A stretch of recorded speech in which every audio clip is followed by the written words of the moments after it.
everybody. So while we're getting set up, can you hear me? Yep. All right, great. First of all, I want to thank Jackie and Barry for inviting me here today.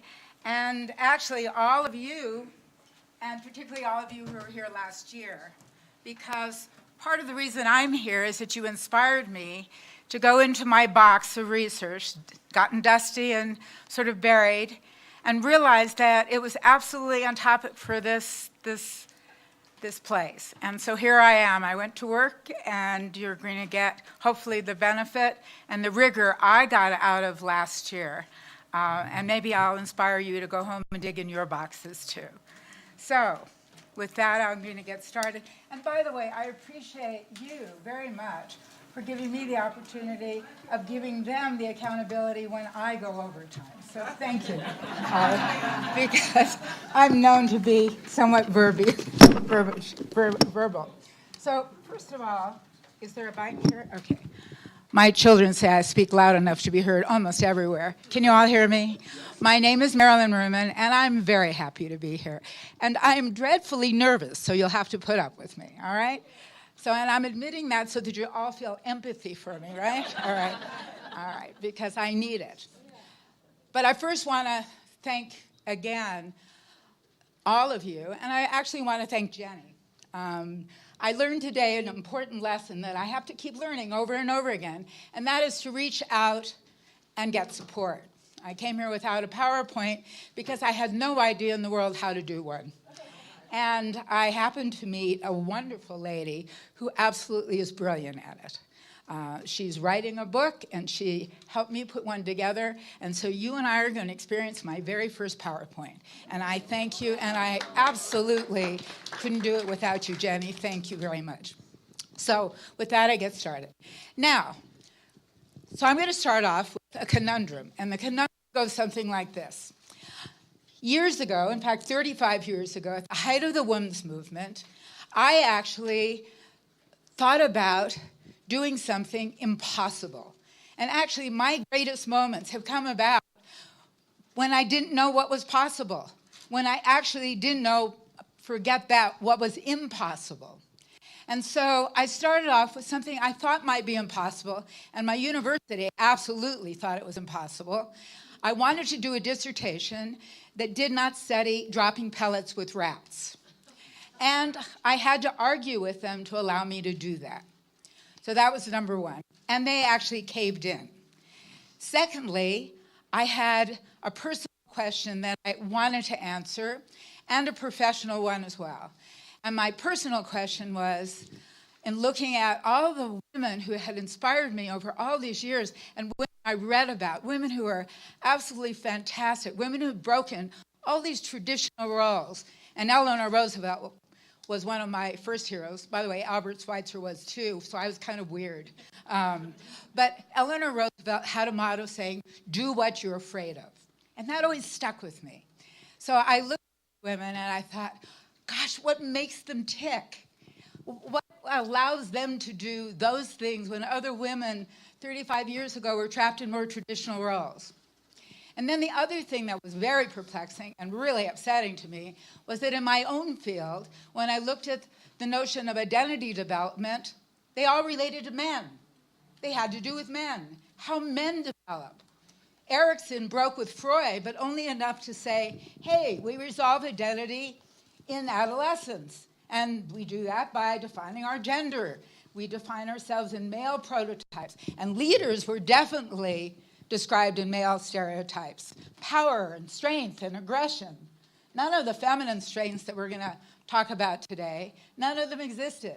There was no identity model that fit me at all. So then I did what was impossible. I sent out a letter to 60-plus women who I had culled from Who's Who of American Women, the Nobel Prize lists, women from the Science Awards list, in business, politics, and professions. And I'm going to share some of the names of some of these women because I really want to awe you to death here, okay? And you'll see the privilege that I had of sharing the lives and stories of some incredible women. Diane Feinstein, Barbara Boxer, Sherry Lansing, who was the first CEO of a studio, Elizabeth Warren, Sandra Day O'Connor, Elizabeth Dole, Gloria Steinem, Billie Jean King, Katharine Graham, who we all know about from the picture of the Post, Loretta Lynch, who was the first African-American woman to be an attorney general, Alan Dunwitty, the first 4-star general in the Army, Elizabeth Blackburn, who Steve knows, who was the president of the Salk Institute, Sister Mary Corita Kent, who made that famous post stamp for the Vietnam War movement. And then later on, people like Rachel Maddow, Melinda Gates, Sheryl Sandberg, who's chief of operations for Facebook, and Mary Barra, who's the first CEO of General Motors. And some of these names you recognize and some of you don't. And these are women who I've had continued contact with over the years. So I sent out a letter to all these women, and they responded back. Beware of what you wish for. So they responded back, and then I had to put a construct together, an interview together, that I could process through the big room computer that they had at UCLA at that time and actually quantify for data later.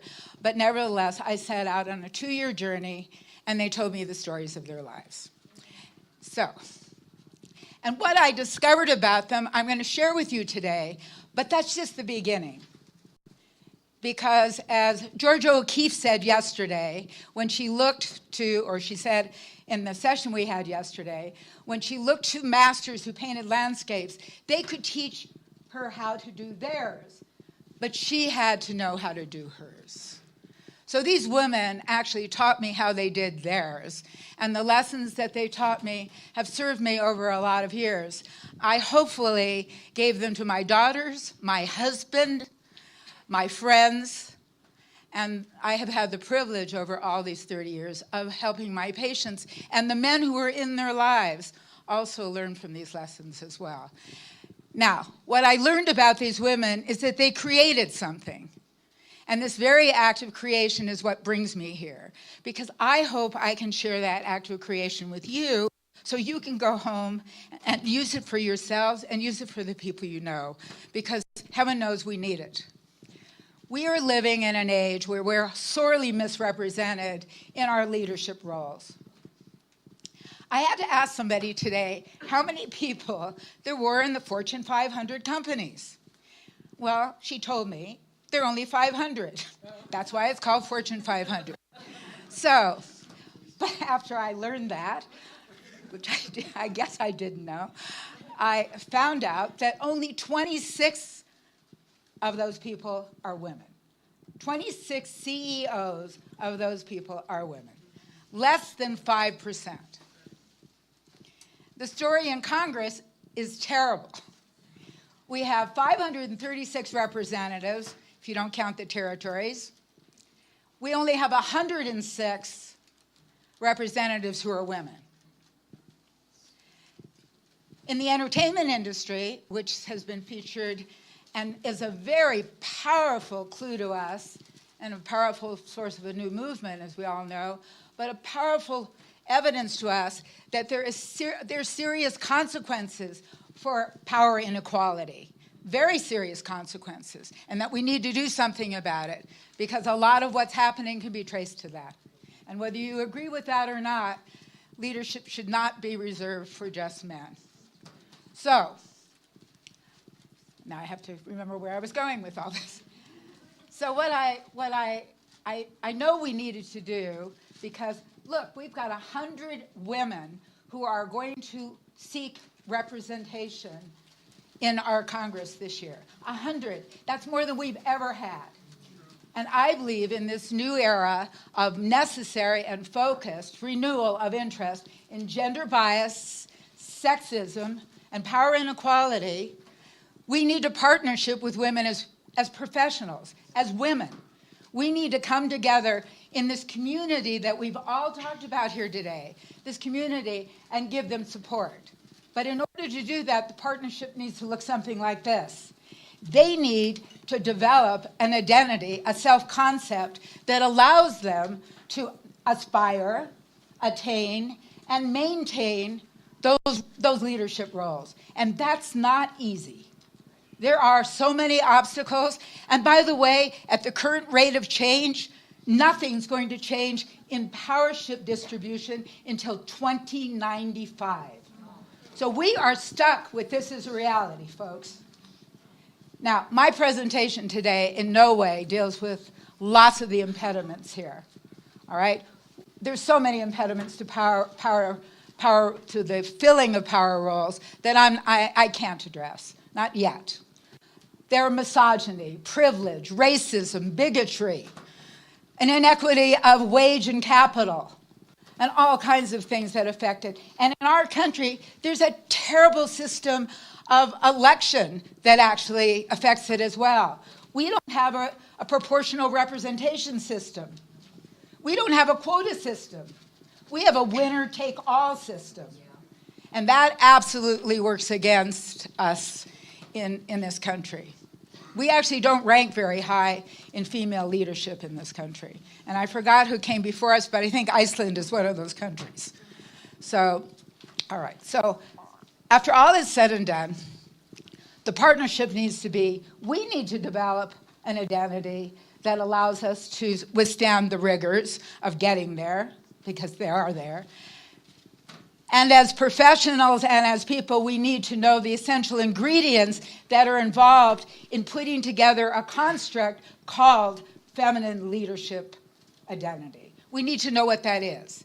And we actually need to have a way of teaching it. We actually need to see that as a construct that can be taught.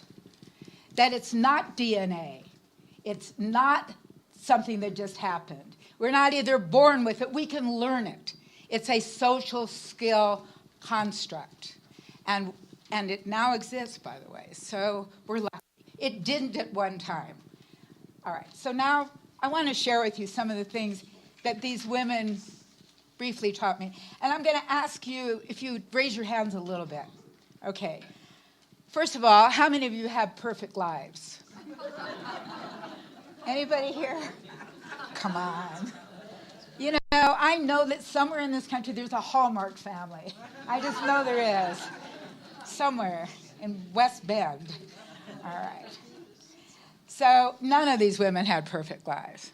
They lived with poverty, they lived with death, they lived with all kinds of things that gave them a pretty big backbone.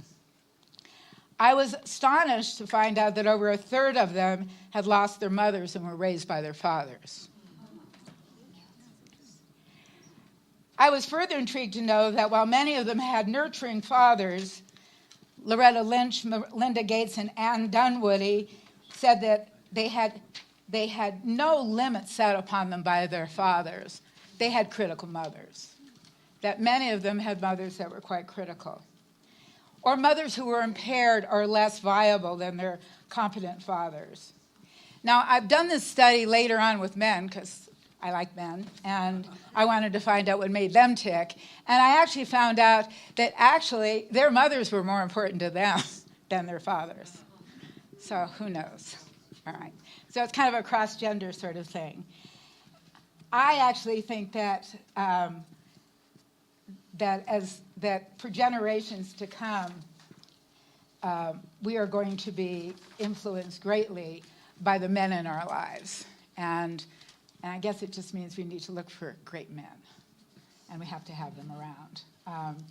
So Hillary Clinton, in fact, said, no matter how long we live and for generations to come, men will influence us and help define who we believe ourselves to be. I've come to emphasize this with all the fathers of all the daughters I have ever seen, because many of them feel like sort of second stage people in their daughters' lives, and they're anything but that. How many of you are first children or only children out here? Ha ha. You fit my sample. All right. Thank you. Yes. Most of these were either first children or only children. Or when they weren't, they were people who had someone ahead of them who wasn't doing very well, who hadn't done very well. Often a boy who was impaired in some way. And I think that because of that, they got to be creative when you have no one in front of you, you get to kind of create it yourself.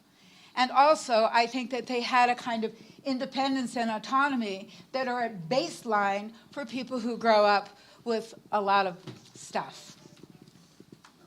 They were definitely late bloomers socially. Yes? Try to keep the mic at the same distance. Oh, okay. I wave my hands around a lot. I'm sorry. Okay. They were definitely late bloomers. Most of them, with very few exceptions, were not people who either married or developed viable other relationships until late in life.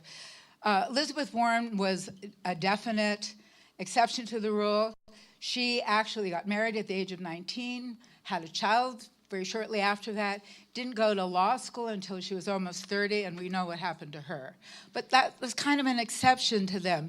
They clearly had the advantage, most of these women, of baking a long time, of really doing that a long time before it became clear that what they were doing was dancing to somebody else's tune. They had sort of developed well their own. And that was true of most of my sample. They chose marriage, many of them, 2/3 of them were married. Not all of them stayed married. But it was very interesting. I was in my 20s at the time. I had gotten married at the age of 19, already had 2 children, twins. I was in a hurry, so I had twins. And many of these women married much later. And what they told me was that they actually picked out husbands. They actually chose husbands who confirmed and affirmed who they were and valued who they were. And you know what? For years to come, we're going to live in a world where we look to men for support. And we have to teach men how to do that when they don't know how to do that. And some of us are lucky enough to have men who already know how to do that, right? Except sometimes, right? All right. These women, I kept asking them the question, so how do you feel less feminine because you've done this? And they would look at me sort of bewilderedly. What do you mean less feminine? I mean, their idea of feminine was this. They had the idea that feminine was, that feminine was, and listen to these strengths, resilience. They had great communication skills, social intelligence, perseverance, the ability to collaborate, their commitment to what they believed, a sense of purpose. These are all female strengths, and they were magnificent strengths they had.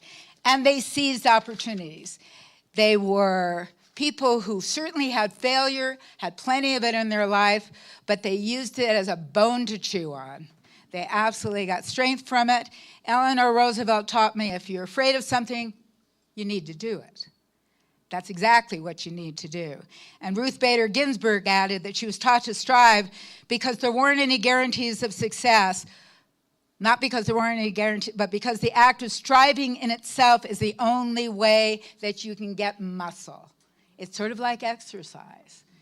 You can't do it looking out a window. So, and these women, Dianne Feinstein said, you do not drop out, you take defeat, you keep going, and so forth and so on. They had an amazing work ethic. Now let me sum up some of the major characteristics that these women taught me, because they did. And I'm going to try and go through them because more importantly than anything, I want to leave you with some way of passing this all on to somebody else. And I can't do that by just giving you models. They certainly had a share of confidence and optimism, but not all of them were born with it. It isn't necessary to be born with it. It's something you develop. It's like any other skill. But they had the belief that you can succeed. And we all have some gold to mine, and we need to help our patients find that gold, whatever that is. Let me find my place here. Anne Dunwoody, who was the 4-star general, said, if you don't think you are the best at what you do, no one else will either. And you actually have to start off tooting your own horn. Asking for tough assignments. And gold comes from what you're good at and what interests you. And we all have something that we're good at and what interests us. It just may not be interesting enough to think we should be doing it, but we need to stop and think about what it is. The other thing is optimism. Optimism is related to confidence. If you think you can do something, you're more likely to be able to do it. We all kind of know that, but we don't all practice it. And in fact, we sometimes then kind of put aside some of the defeats we have because we kind of use them as grist to work on instead of failures. Now, I know that they all had self-determination. They made choice. They had purpose, perseverance, passion. But I'm going to save that for a bit because that's part of what I later learned from models that have developed over time. But they said to me, to a one, you need to build support. No one can do this alone at all, that you need to go out and find other people. This group of people is amazing. Every time I talk to one of you, I think, gosh, I need to interview you. I need to know what got you here. How did you do this? And I know that you share many common qualities and that you're very different on top of that. But you're amazing. And the men who are with you are amazing as well. Because without them. Without them. Now, I know that balance has become a kind of a blog word these days, but we do need to take self-care. I love that advertisement that they use whenever I get on an airplane, which recently has been a lot, that where you're supposed to put the oxygen mask over your own face before you give it to your kids. Well, that's really true. The greatest form of resilience, Sheryl Sandberg said to me, is definitely self-compassion. And we've talked about that today. We're often the most critical of ourselves, and we need to give ourselves a break. Sometimes we need to stop doing what we're doing, which is really hard for me. It used to be hard for me to actually stop reading a bad book. I have finally gotten old enough that I can unfinish a book. And I can actually drop something that I don't like doing, which is amazing. I love it. I'm not sure I want to get older to learn more of it, but I really I do want to get older. The choice is not good. These women absolutely looked and seized opportunities. And I think that one of the reasons they were able to do that is that they had converted the notion of failure into something else. They looked at failure really as an opportunity to learn, that loss can come with a lesson if we stop and look at what that is. What did I not do that I can do in the future? And again, I think that's so important. We're all taught to succeed. Gosh knows there are millions of books on success, but very few books on failure. They don't teach us how to fail very well. And we actually, all of us need to fail. It's the greatest exercise in anything that you can ever do. And it's certainly an exercise in humility. One of the things that I found out about all of these women, which I share with all of you because you all have been so incredible about, I'm always so happy to plunk myself down next to any of you. I always find a story. I love your stories. I find a story that I get to kind of have and hold. They're compassionate. They really share. All of these women they shared with me. They sat with me. You know, I was nobody at the time. And they sat and shared with me their stories.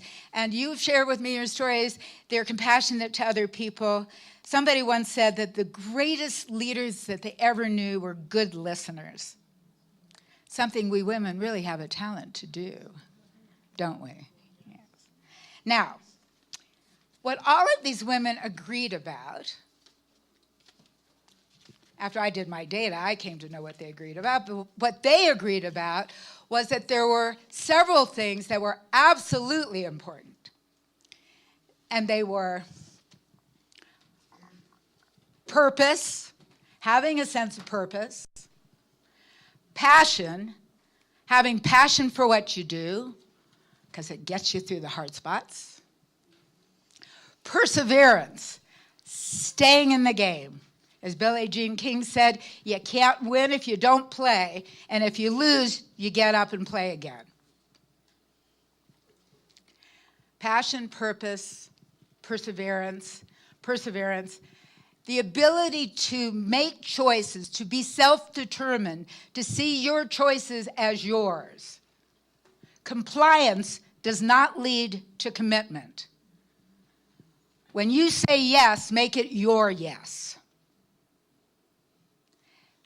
Because compliance does not lead to commitment. And the last thing that these people had was the commitment to follow their choices. So, what we learned again from Georgia O'Keeffe yesterday is that you have to know how to paint your own landscape. So I was trying to figure out how to do that, because there were no models of identity when I was doing this that allowed me to figure that out.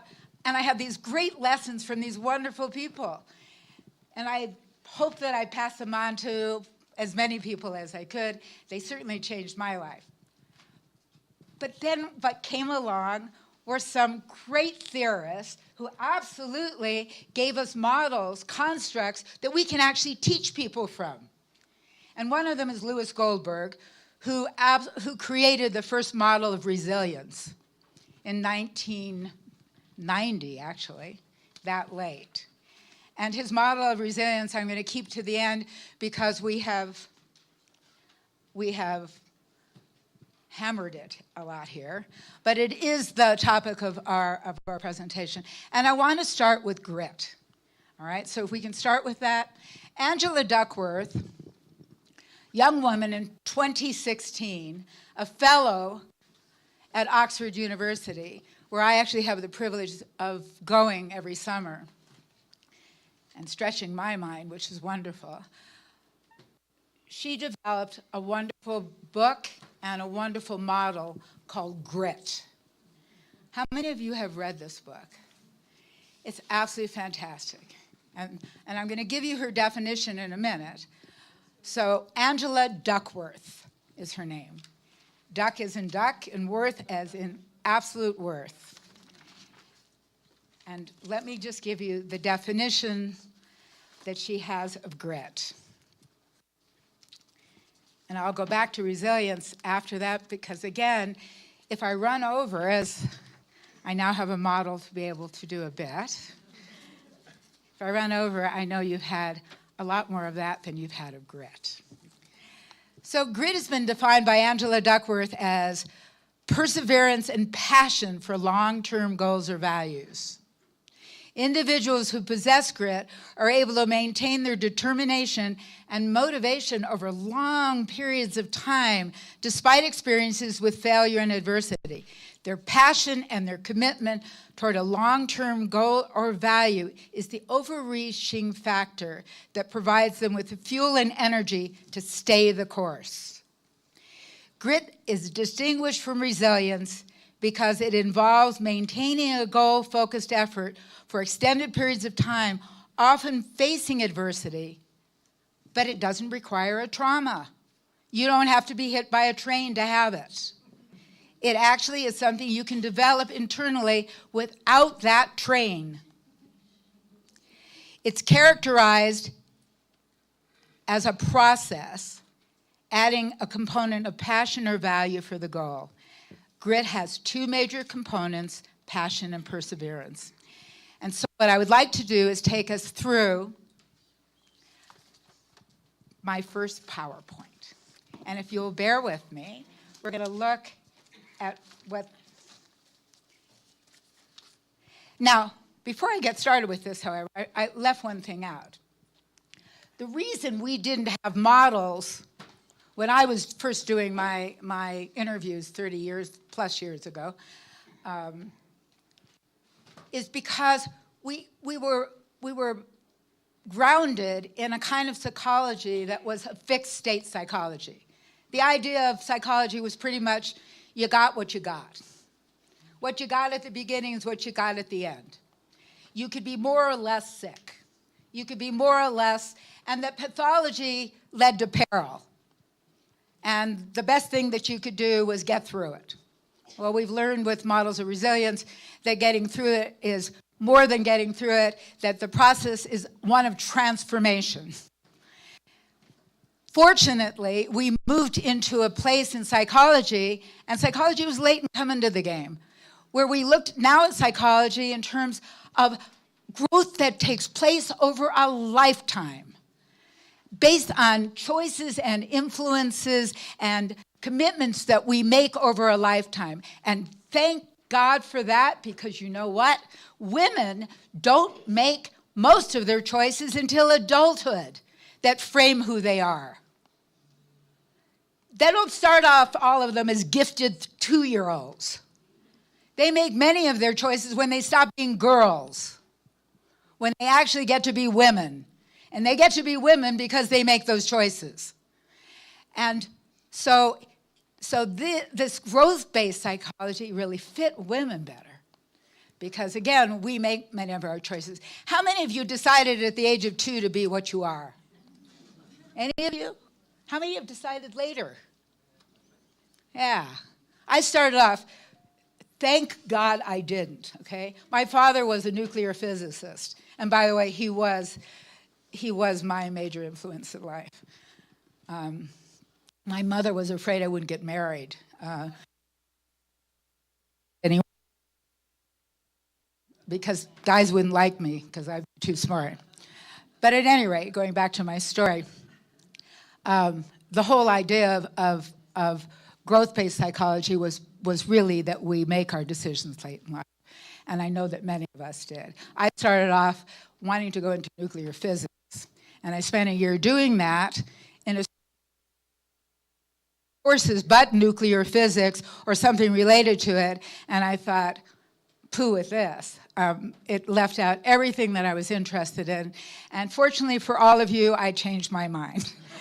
And I couldn't have found a more captivating profession in the whole world. It has allowed me to flounder around all over the place, and I love it. All right, so how to get gritty? Because the idea of all of this is we can grow this. We don't have to either be it or not be it. We can actually grow it, which is so cool. You can actually grow this. So first of all, gritty is about passion, perseverance, purpose, commitment, and choice. And I love that flower sitting in the middle of the concrete. And Jenny, thank you. We had so much fun looking for pictures. I almost really dived down a rabbit hole doing it. All right, let's go to the next one. First of all, in order to be gritty or grow gritty, you have to find an interest. You have to find something that's enduringly interesting to you. Now, I don't know about you, but I have millions of patients, clients who come to me and say, well, I don't know what I'm interested in. And they kind of are standing there sort of waiting for it to fall in their head. Now, when we were children, we played. We kind of played at lots of things. And we were good at some of them and bad at some of them. I have a granddaughter my daughter has given her almost 90 things to try out. And I think she's got 4 of them still left. She's 7, and 90 was a lot at 7. But this is a new generation. Anyway, so we need to play a bit. We need to kind of play around a bit to find an interest. And then we actually need to find that interest and be willing not to be good at it. Really hard. For me, one of the hardest things in the world, God, I hate confessing all of this. This is really cool. All right. So one of the hardest things in the whole world for me, I was going to say is not being good at things, not being really good at things. So at age 40, and I won't tell you how many years ago that was, but at age 40, I said, I've got to do some things that I'm not good at. And so I did. I started painting. I'm not giving up my life career yet. I started painting, and I started horseback riding. I'm still horseback riding, and I'm still painting. And again, I am much better at both of those things. And I love them. I absolutely love them. And I'm committed to really trying out more things I'm not good at. And gosh knows there are plenty of those things. And they actually help me do what I'm really good at. When I teach graduate school courses, all the time I say to people, you know what? You are only going to be good as a helper if you take care of yourself by not needing them to do everything. You've got to take care of your needs outside. And one of the ways we do that is by having some interests. So for those of you who want to think about it and you really don't have an interest, and I don't think that's probably true of this group, a lot of us in adolescence or early on in our life have interests that we kind of drop because we're not good at them. My teacher taught me I couldn't paint clouds because my clouds were purple. Fortunately, I went back to paint clouds that were purple. I got back to that. So again, finding an interest. It's not, they don't happen to you. So let's go on to the next one. Focus on purpose, okay? Interest without purpose is impossible to sustain. What can you do that gives meaning? Now, I happen to feel incredibly privileged and fortunate because I feel like I've made some difference in people's lives. Or not, but I at least had a crack at it. And I remember at one point in my career, I discovered that I was mostly working with adolescents. And people said, well, how can you work with adolescents? I mean, they barely want to be there. Their mothers drag them in, and drop them off, which I never let them do. But I said, because if you can get into that place at that moment in that life, oh my gosh, look at the critical change you can make. Look at what you can do, or not. But look at that chance you have to do that. So for all of us, we need to kind of answer the question, why am I doing this? And every so often, you have the best smile, by the way, back there. Just beautiful. I'm looking at you. You have just the greatest smile. We all need to keep asking ourselves the question, why are we doing something? And by the way, some days we're just doing it because we have to. But our life can't be spent in all the have-tos. It has to have some things in it that we're doing because it gives us joy. You mentioned joy. You stopped along the way and had joy. And there are plenty of you I heard today. You just happen to be sitting right there so I can point to you. Think of what you can do to help others. My subjects all said that one of the things that gave them the greatest pleasure was being generous to other people. And I think, as you said, we get that back in spades. On a bad day, I make a commitment to myself. I'm going to smile. I'm going to ask everybody I meet, how you doing? By the end of the day, I feel so much better. And sometimes they ask me how I'm doing back, which is really great.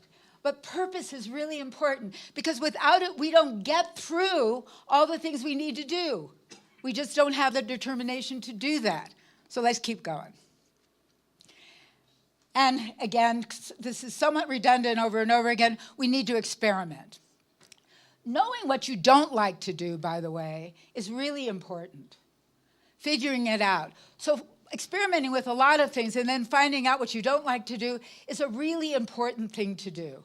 And we're not always willing to do that.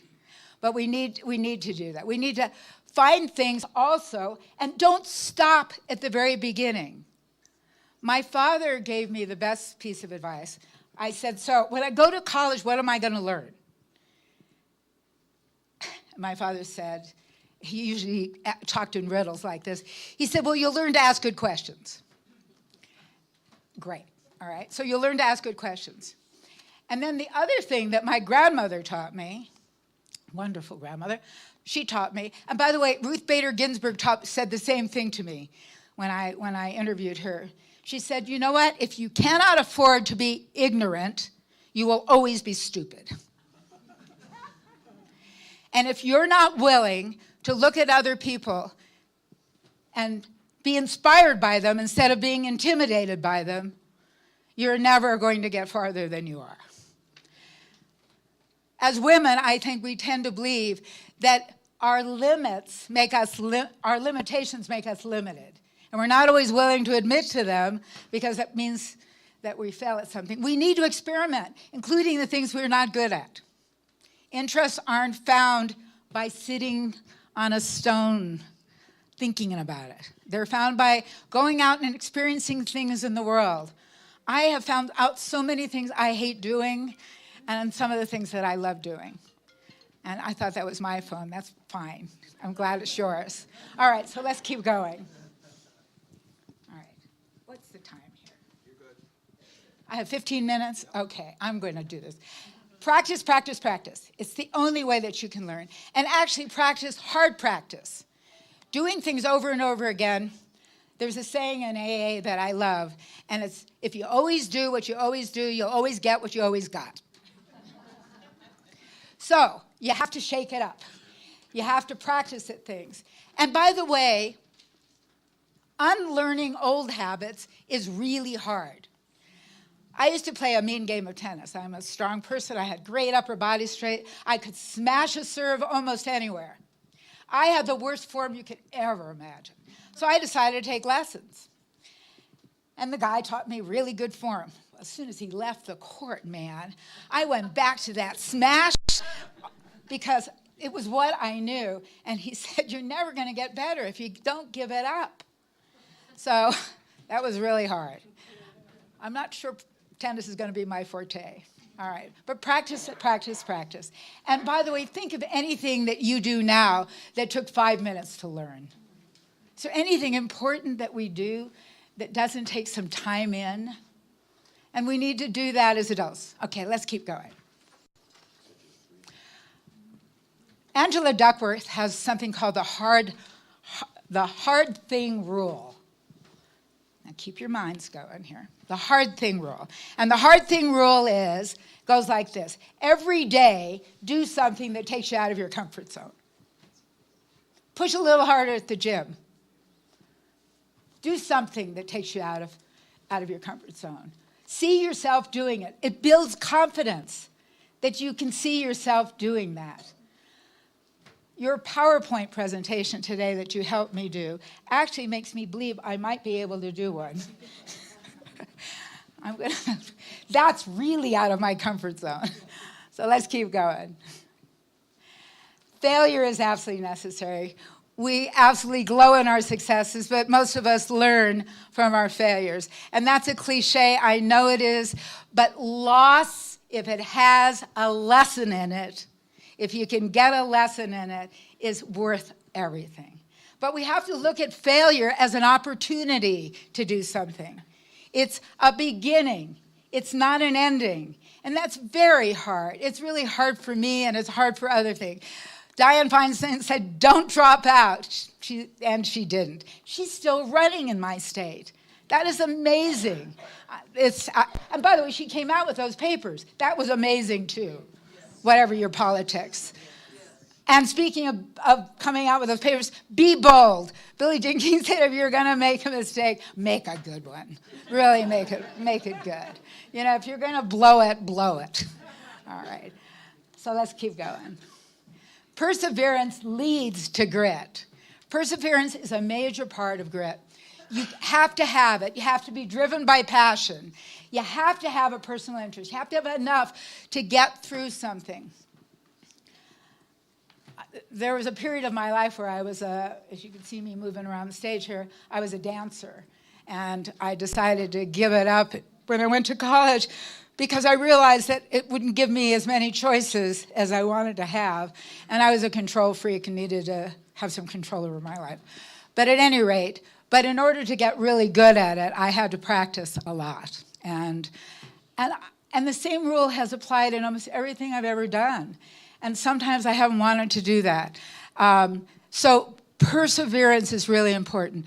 And you don't have to look at things, we don't have to look at things as needing to have landed right on the right spot at any given time. Most of the leaders that I look at, most of the high achievers that I look at, including me, by the way, and I consider myself pretty good, are people who've moved around a lot. They've tried out a lot of things, and they've kept going. And kind of the analogy is like finding a mate. I know you guys have been together long, right? Okay, but finding him was just the beginning, wasn't it? And you're still at it, right? Yes, well, we're all still at it for a long time. So it's just the beginning of a work in process, and that's what perseverance is. And without it, nothing happens. All right, let's keep going. Passion takes discovery. We don't, on a Wednesday, wake up and go, aha, I'm passionate. And, you know, I'm part-time, I work at the Getty Museum in Los Angeles. I train docents. And that's become a passion. artists become a passion. And all of these artists, Bernini started at 8 with his statues. And these people had passions early in life. And that's a wonderful quality, and many artists do have that kind of gift. But passion takes a bit of discouraging. So for those of you who want to just take a second, because I don't have much time, if you look at the questions down here, I want you to think about them. And you can sometimes find your passion by thinking about, what do you like to think about? My last name is Ruman. What do I like to ruminate about? Where does my mind go when it wanders? What do I really care about? I often have my patients make a wheel where they put in it all the things that are really important to them, everything that's really important to them. And by the way, I have them cut it into pie wedges for how much time they spend on those things. And often, you know what I find out? That the smallest wedges are on the things that they really, really want to do the most. That they're not spending a whole lot of time building passion. That they're spending way too much time doing something else. And I'm not suggesting that all of us drop out, but we certainly need to phase in and out in our lives in many ways. And we can all do that. There's nothing wrong with handling a whole bunch of things at one time. Women are great at it. And the men we're married to know we are, and they often are too, or we're with. What matters to me is really important, and it's really important that we stop every so often and ask that question. What does matter? And am I doing it? And what do I need to do it? How do I enjoy spending my time? All right, let's keep going. You have hope. The greatest thing about growth psychology is it actually believes we can change, that we have the capacity to change. And again, I'm moved by this hugely. I so feel privileged that I've been able to be a psychologist. It has given me such inspiration. I have had some really crappy moments in my life that have been horrible. And I look at my patients, and I am constantly awed by the human spirit that they have and their ability to make changes. And in fact, some days I walk out of my office and say, God, they can do things I don't know if I have the courage to do. I am so amazed by that. When I was a little girl, my family moved around a lot. I lived in about 13 different places before I graduated high school. I got to know people really well in lots of ways, which was great. Discovery is really a gift. But sometimes life would be really hard, and I would be the new girl way too many times. And so I would never keep a journal because I was never self-disciplined enough to do it at the time. People would give me 5-year diaries, and by January 4th, I had finished them. They were done. I couldn't complete them. But I would write little notes to myself on a really bad day, and I would say, oh, something really bad is happening. It's really bad.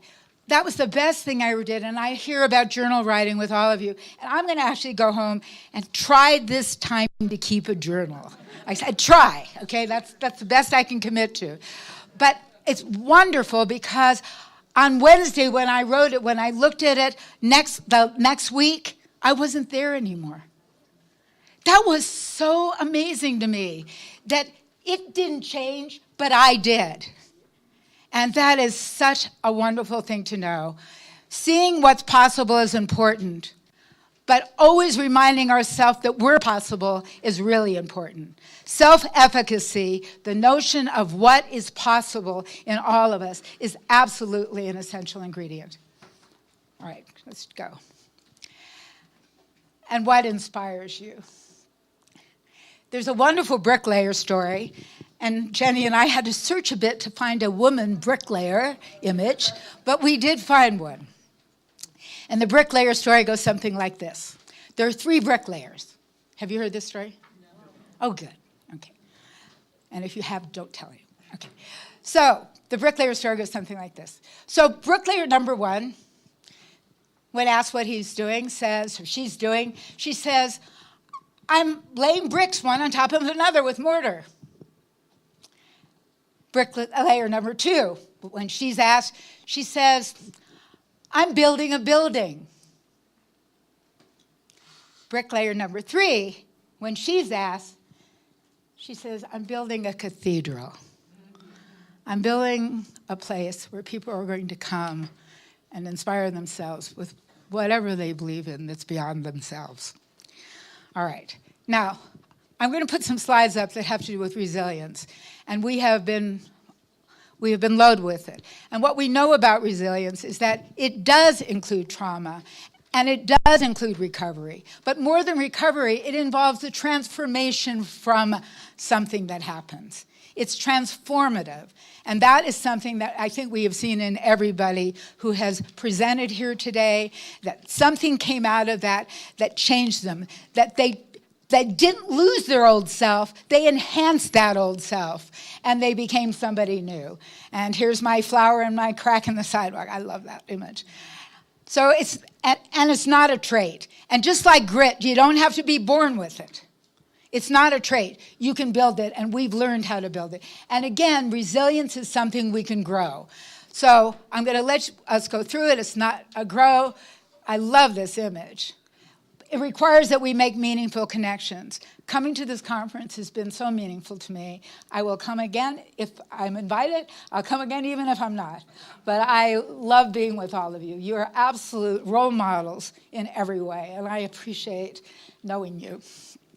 But we have to have them. We can't do it alone. It does take a village in every way. Keep going. Crisis is an opportunity if we look at it that way. And we need to look at it that way. It's not the ending, it's also the beginning. How we respond to the events in our life makes the difference. Perception belongs to us. Impressionist artists started painting with the idea that your eye would fill in the blanks, that you were part of the process. We are part of the process of everything that happens. How we see it is as much a reality as it is. Keep going. Change is part of life. And fortunately, we're all part of that change. And that little girl who sat on her bed with a note from Wednesday was so grateful that by Saturday, she had changed. And it gave me hope that we can. And I look at my patients and I know that they can change. And we often have to be able to stop. You know, we can persevere sometimes in the wrong directions. We also have to know when to stop doing something. When we get news, I work in the entertainment industry, and there are lots of people out there still plying their trade at 60 when they probably should have taken a clue that maybe they should try something else. Keep going. We have to have realistic goals. I've talked to people in the audience here today, and one of them I asked to report back to me because she sat and she told me that she really needed to do some things about herself, and then she gave me kind of a list of things that she needed to get out of the way before she did it. And I said, whoa, stop right there. If you pile that on your plate, you're not moving. Now, the other thing I did, because I'm a dreadful nag, you've got to know this about me. I said to her, I'm going to nag you. You're going to email me, all right? So don't start by going to the gym and exercising for 3 hours. Why don't you take a walk around the block? So she's going to set some realistic goals, and she is going to email me because I'll email her instead if she doesn't. I really believe that we need to face things, that we can't avoid things, that they need to be confronted. And confrontation for many people is a very difficult task. But what we don't face will chase us. And Jenny actually taught me something today. She's a writer. And she said, you put things in positive terms. And so with her help, what you run from chases you, and always will. If you don't deal with it, it will be right behind you, all the way. And again, if you don't face it, it'll chase you whether you recognize it or not. It's back there. So, and in fact, whenever you experience something that's really more distressing than it deserves, you know there's a tale to it. There's a history to it. And you better go kind of figure it out. All right. Look for opportunities. I love that picture. Is that great? Look for opportunities. Seize them. Every opportunity is an opportunity to discover yourself in a new way. You can become a lion. Here you roar, right? You can learn something from almost everything you do. In fact, you can even learn that you don't like doing it. But it's really important. Self-discovery is what leads us to purpose and passion and perseverance. All right, let's go again. We've heard a lot today about self-talk. We are our own worst enemies. Our minds are always telling us, and we're always telling us what we did wrong and how we did wrong. And we all in this room are compassionate of other people. So I won't even go into that very much. But boy, that is a hard lesson to learn. It really is. Not to judge yourself. I'm having more fun up here than I thought I was. So, I'll have to get off and dragged off of here. But let's go. Keep things in perspective. Everything has a longer run than we give it. Things are not always in the moment as important as we make them. Every day I'm faced with people, and now friends, who are faced with horrible crises in their life. And I have to stop and really put things in perspective. My life is really good, and some of the things I make, tragic out of them are really pitifully small. And it's good every so often and put them in proportion. I think sometimes that's why people who have major life traumas are able to do that, because they realize, boy, compared to that trauma, the rest of it is gravy. Let's keep going. A hopeful outlook is really important. Do what you fear. My Eleanor Roosevelt, I think that's a really good model. I think we need to every so often get up and do what we're afraid of. Be realistic. Don't walk the streets at night without something. But I can do it. Or I'm willing to try is certainly good enough. I'm willing to try to keep a journal. I think I can do it. All right. And take care of yourself. We are all taught to absolutely go for it and get there and move ahead and go to the next step and reach our goals and all of those things. Very few of us are taught to stop and take care of ourselves. And we need to do that. And that's a great, I love that. That lecture we had on what frogs can give us, plants can teach us things too, all right? Not just frogs. All right, let's keep going. So these are some of the things. When you do crisis intervention, for example, you are really asking people to go back in their lives and look at their past successes. Look at the way they've handled other things. Look at the critical events in their life. And it is very important that we do that. What has been stressful for you? What has affected you? Who did you reach out for support with? Has it been helpful to you? What have I already been able to do to overcome obstacles? That's why experience is the best lesson in our entire life. All right, one more. Do we have any more? Is this it? This is it. Wow, we did it. Thank you so very, very much, really. I appreciate your thing.